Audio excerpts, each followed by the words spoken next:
প্রিয় দর্শক, আসসালামু আলাইকুম রহমতুল্লাহ। ইসলামী ছাত্র শিবির ঢাকা বিশ্ববিদ্যালয় শাখার পূর্ণাঙ্গ কমিটি ঘোষণা করা হয়েছে। উক্ত কমিটিতে সভাপতি হিসাবে আছেন মোহাম্মদ আবু সাইদ কাইয়ুম,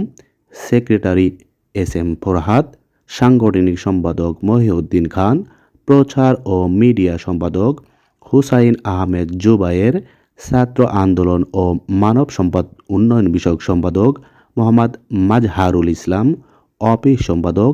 ইমরান হুসাইন, বায়তুল মাল সম্পাদক আলাউদ্দিন আবিদ,